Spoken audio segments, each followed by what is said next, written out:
What's going on, guys? It's your boy the Mad Hatter. We got a nice Sunday commentary here for you guys. I would like to start off this commentary by apologizing about my video yesterday. I'm sorry it only had half commentary on it. There were some comments saying like, sorry, don't do this, or like, don't do this again. This is the stuff that makes me want to unsub, and I'm truly sorry, guys. I didn't know you felt that way, and it will not happen again. I'm telling you guys, there will be commentary on every single one of my videos from now on. Now that we got past that, I got two games actually in one here. They're both VG games, round 1 and round 2 of the daily cash out. So this is round 1 here. I'm the Baltimore Ravens, as you guys probably could have guessed, and my opponent is the Falcons right here. I get lucky, he misses a field goal, so that is really nice. You know, they felt like they did something good on offense, but then they missed the field goal and they come away with nothing. So it really, I mean, honestly, it makes them feel like ass. So that was good, and right here we're able to break a tackle with Anquan Bolden and get in the end zone. This first game isn't much of a contest, as you guys will see. This guy quits at halftime, so just stay tuned for the second game. It's definitely a lot better and a lot more exciting. But yeah, I just want to say one more time, sorry about not having full commentary on that gameplay yesterday, and that will most definitely not happen again. So, with that being said, all the NFL football games today were absolutely insane, and that's what I want to talk about mostly. There were 3 overtime games. I mean, I was watching all the 1 o'clock games. I actually went home for the day, which was fantastic.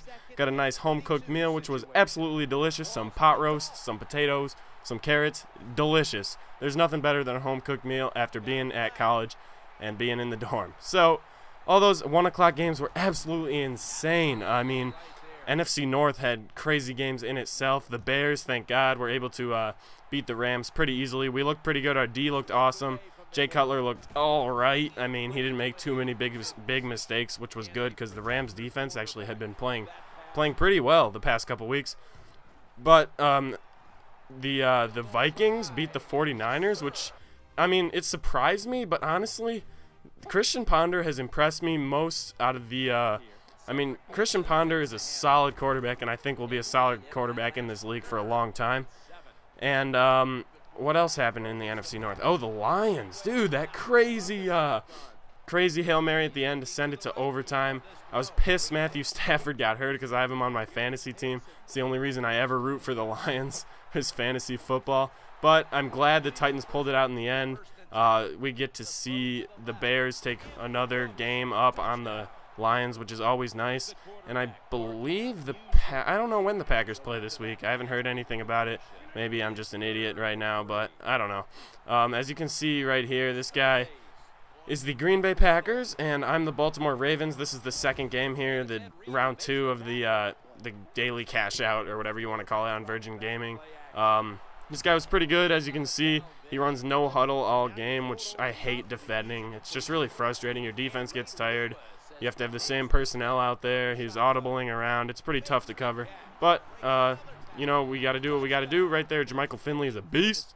Breaks the tackle and gets into the end zone. But we're scoring in one play. That's how we do it. I mean, that's how we do it over here on Mad Hatter's channel. We score in one play. We get big plays all day.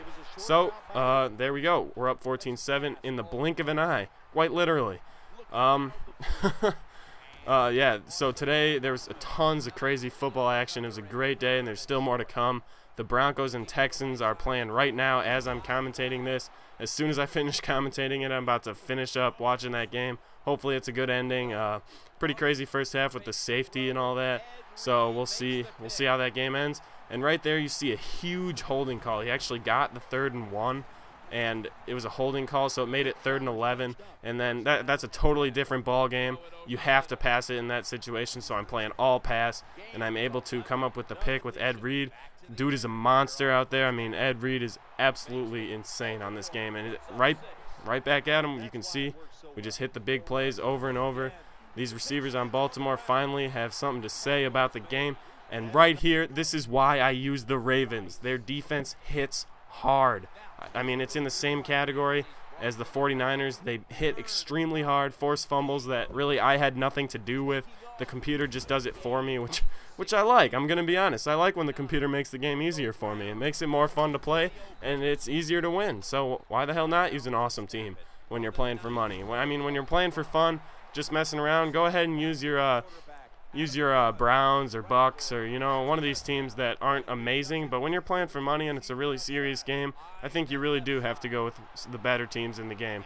It makes it a lot easier to win and is not so frustrating. And you can't blame it on the team when you lose either. You can't be like, oh, my receivers were dropping passes. Hey, they were dropping them, but they're some of the best players on the game. So you just got to live with it. So right here you can see I'm up 31-14. This guy has no chance of stopping me on defense. I'm scoring in 1 or 2 plays practically every drive. And right here you can see his no huddle in action. He had a lot of motion and a lot of audibles. Right here I had to go with the running back. He put him in motion and he just hits me with the streak up the seam. I mean, it's hard to cover. I was just getting a lot of lucky plays. As you saw, I got the fumble, got the pick with Ed Reed after the holding call. I mean, what I think in this game you need to do on D is just take advantage of your opportunities. What I try to do is, it's maybe a cliche, but I try to play bend but don't break defense. I just make them take as long as possible on their way up the field, hoping that they make a mistake. And right there, I actually hit the wrong button. I was talking to someone in my room as I was playing this, and I was like, oh crap, I hit B, and then it ended up being a touchdown. So we'll take it. We play really bad defense here right before halftime though. I went with the Fagdy, but for some reason he was able to get wide open and he got a touchdown right before half, which was pretty frustrating, but I get ball at half, so I guess it's all good. I'm up 10. I feel like if I score one more time, he doesn't really have a chance. Well, if I score a touchdown here, just because that makes it a 3-possession game in the second half, and you're not coming back from that. I don't care who you are. And right here is a great example of reading the defense. You see how spread out his defense was, so I audibled down to my run play, and we get awesome blocking, and Ray Rice is an absolute, I mean, he's one of the best running backs in the league in real life, and definitely one of the best on the game.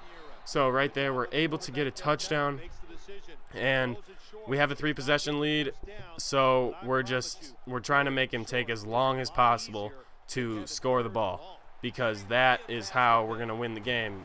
We're just trying to have the time run out. Right there, he runs no huddle. That's the peril of no huddle. I feel like you make your reads pre-snap, which is not always good.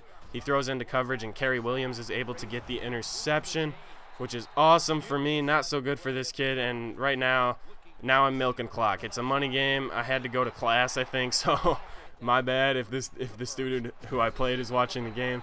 I had to go to class, so I had to milk the clock, and I pretty much ended the game right there with one more touchdown. He did get in the end zone one more time, as you'll see right here, I believe to I actually can't, maybe that was Greg Jennings, but it doesn't really make a difference who it was. He tries the squib kick right there. We get the recovery, the user recovery with Ed Dixon, but that was a good game. Again, sorry guys about not the full commentary yesterday. Go ahead and like and comment, subscribe if you haven't already. Have a great day, guys, and